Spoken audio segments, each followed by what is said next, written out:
The order management pipeline leader would go, wow, we sucked last week. Like we really failed last week. Now, let me tell you the reasons we failed and what we're doing about it.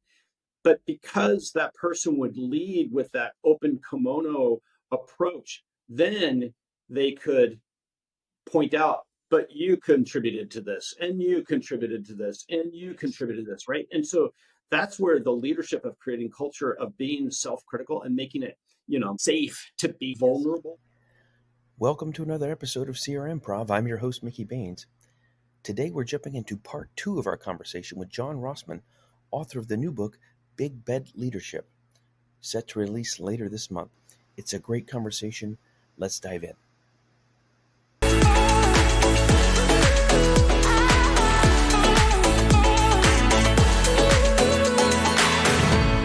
There are multiple factors that go into the why of why they're hesitant to go into that self-criticism. And it's not necessarily self-criticism of you or your team. It could be a colleague sitting across from you at the table, and the fear That's right. of throwing them under the bus. Or sometimes it's, if I bring it up, that person gets really defensive and they really throw things up a few levels and it gets really heated. And there's that fear of conflict that really jumps in sometimes. But that acknowledgement of the problem is big. And that's why I frame this as primarily, it's not a methodology problem. Methodology plays a role, in everything, right? It's a leadership problem. It's the culture that you create that either demands that type of critical self-evaluation and makes it safe for people to be vulnerable about, like, hey, here's where I failed, and everything, right? I always tell this story at Amazon. It was So one of the Amazon leadership principles is about being self-aware and self-critical and everything. And it was amazing when we would be going through our metrics meetings, how many leaders would maybe it was like the order acceptance rate or some sort of metric. And the order management pipeline leader would go, wow, we sucked last week. Like we really failed last week. Now, let me tell you the reasons we failed and what we're doing about it. But because that person would lead with that open kimono approach, then they could point out, but you contributed to this, and you contributed to this, and you contributed to this, right? And so that's where the leadership of creating culture of being self-critical and making it, safe to be vulnerable like that versus being on a defensive stance. Like, if you don't have that type of environment, it's really hard to get better. And I think that environment is a first step. And it actually reminded me of one of the components I think you referenced in the book is feature the bad news, Yes. right? Well, and so, Right. yeah, in that feature, the bad news is specifically relative to when a team is working together on one of these transformations.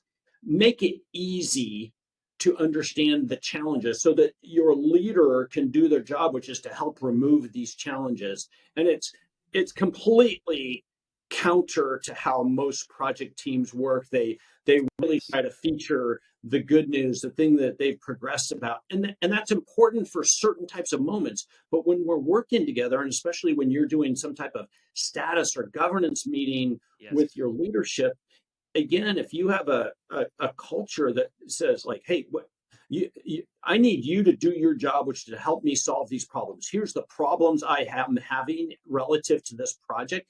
How are they supposed to do their job if you are evasive or make it hard for them to understand? So spend 90% of the time not on progress, but on the challenges of the project. And as I always say, feature the bad news. And if you create a culture where it's such a bit flip as to, like, how we operate together, when it's like, okay, we feature the bad news versus putting it at the very end and we hide it, we give it 5 minutes, and I'm going to make you kind of really figure out where the bad news is and everything. It makes all the difference in the world as far as tone, tempo, and culture of a project team. Exactly. You're setting the precedent. This is what we're going to cover in the meeting, how we're going to go about it. We're not going to shy away from problems, and we want to encourage you as a leader. We require you as a leader to bring forth those pieces of the work that we have to work on. Where are you struggling so that we can help? That's the purpose of a meeting. I can't tell you We, the we, number of we times we go into a meeting that we have project updates, and 85% of the time it's been on that we were supposed to do this week. We did that this week. We started to do this week. We actually finished that ahead of time. And then you've got 20 minutes left of a meeting, and the challenge comes up, and there's not enough time to even really get the full picture of the challenge out there, much less address ways to solve it. Yeah, I hate status meetings where, you know, the way you could interpret it is like, well, we showed up for work last week and we did a good job. Like that's essentially all you're saying Yes. relative to those platitudes. Is you're kind of slapping yourself on the back for doing the very basics of what you're paid for. Yes, that's bad meetings, and that is the testament to what a bad meeting can be, especially in projects like this. So one of the other articles I did want to bring up before we run out of time is and this actually is the article that connected the two of us together. That we're here right now is because of this article. It was back in January of 2022. It's another Inside Higher Ed article about a failed effort for Ohio State University as they were looking to implement a major new student information system platform, multiple years, multiple millions of dollars that they were working on, and they just couldn't get it to work right, and they finally pulled the plug. So there are a couple of moments, I think, from that. And this is not to really assess or do a deep dive into that specific example, but I bring it up because at the beginning of the recording, you mentioned the really high number, 85+% of transformation efforts underachieve, don't receive the impact that's expected. I would imagine a large portion of those potentially fail, maybe like the Ohio State effort. And I think one of the key moments is they did pull the plug at some point. Could they've done it earlier? Maybe, maybe not. But they made that decision. And I think one of the things that really stands out in the book, and I think it's something you emphasize, is the moment not the moment of the ability or the requirement maybe to insert moments to assess your risk.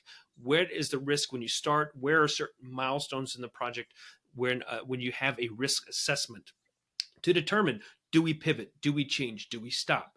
I want to be sure we hit on that and that you get a chance to talk a little bit about that because it's such a critical part of work. And I can't tell you when I've walked into a school that's been in the middle of an implementation project where we can say, well, where was your risk assessment point? When did you make a decision that, yes, we made enough progress on one phase, we want to move forward into the next? I don't know that I've seen that exist. And I like how you call that out in the book. So can we talk a little bit about risk? Sure. So there's three sections to the book. The third section is big bet management, and it really is all around helping a senior leader do their job relative to managing the risk and the execution of a big bet that's going on. And there's the three chapters are continue, kill, pivot, or confusion, and that's all about the high stakes meetings of when we're making key decisions relative to that, and it gives a framework for how to help set the stage and execute those high stakes meetings really well. The seventh chapter is Canary in the Coal Mine. And this is all about how do you actually flush out the dangerous gases that are below the surface line within our organization where we think we have alignment, but we know we really don't. And so we have some techniques in there to help really surface early the toxic gases that are across most of our organizations and to gain and create and maintain ongoing alignment. And then chapter 8 is called Trust Me. And it really is all about kind of this notion of how to do what we call a high ROE or return of effort governance approach. And what it really features is create more proof points to demonstrate progress and then to feature the bad news. But all of these are, there's three critical habits of big bet legends that I mentioned, right? It's create clarity, maintain velocity, and accelerate risk and value. And I think that third one is the one that's the hardest one to really go like, well, what does that mean? Like, how do I do that and everything? And we were talking about like in most projects, you take this fairly orderly, and even though it's done in an agile approach, really, if you abstract out, it's an appropriate kind of left to right build from the foundation up into some sort of rollout and everything. And what Accelerating risk and value is about identifying way up front when we're kind of talking about that big bet vector and our hypothesis. What's the 3 to 5 truly critical and high risk assumptions that we are making that support our business case, that support our vision for this future state capability? Identifying what those are, and then creating the simplest, cheapest, fastest, and first experiments in order to validate and tune our understanding on those critical assumptions. One of the challenges of this is that you have to defer as many things as possible, right? In order to focus solely on those critical risks, well, that assumes that you defer all the non-critical stuff. And it feels at times like you're wasting resources, you're wasting time.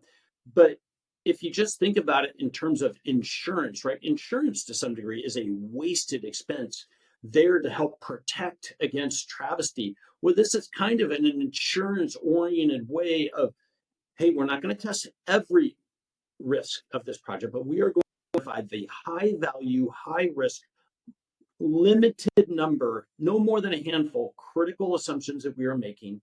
And we are going to spend some time and effort up front to really understand those better.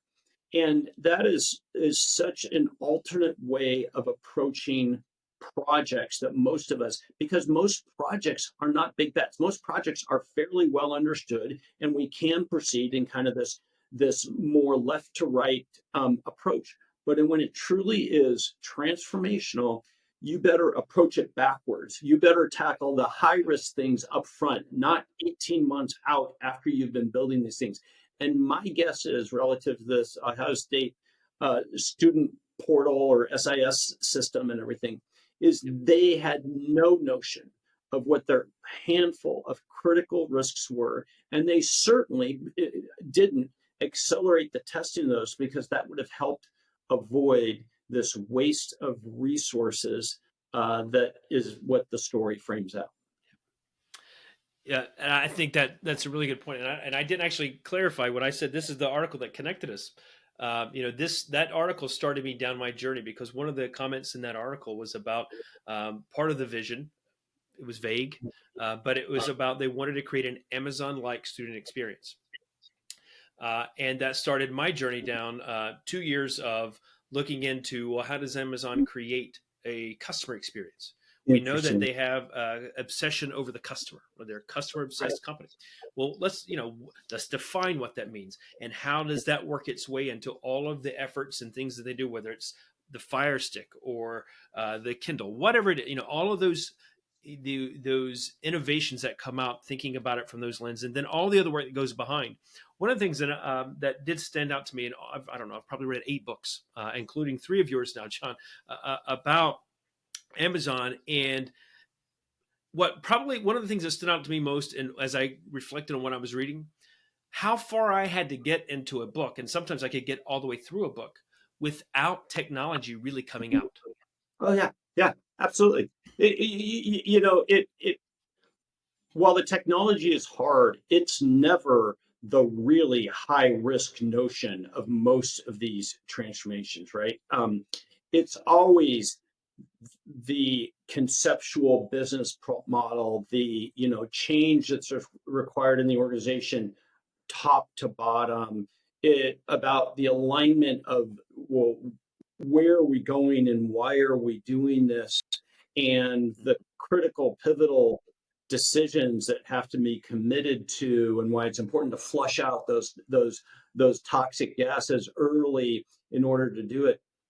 Again, you're undertaking these transformations to solve a problem, and if you don't come to grips with either what that problem is or what your hypothesis as to what's improved, these just become kind of the lost patrol journey to nowhere types of endeavors. Yes, and they go forever with no real end in sight.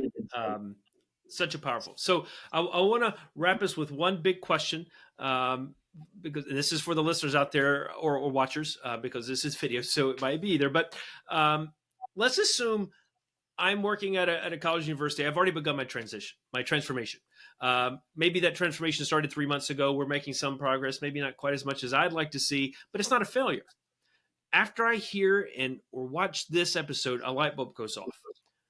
Here's the question: what should I do next? Can you actually implement components of the playbook, or do I have to pause my project, go all the way back to the beginning, and start to implement this from scratch, all the way from the beginning? How would we go about that?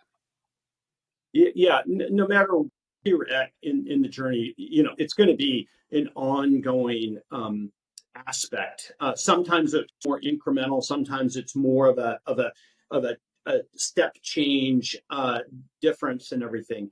But um, with purchase of the book, we have built and continue to build a rich set of resources that help you actually implement this playbook. One of those resources is what we call a pre-flight checklist. It could also be a post-flight, before the next flight checklist, Yes. maybe in this scenario. And what it does, you have to understand the essence of the book. But what the checklist does is it's just a good reminder. And while we call it a checklist, it's actually a graded evaluation.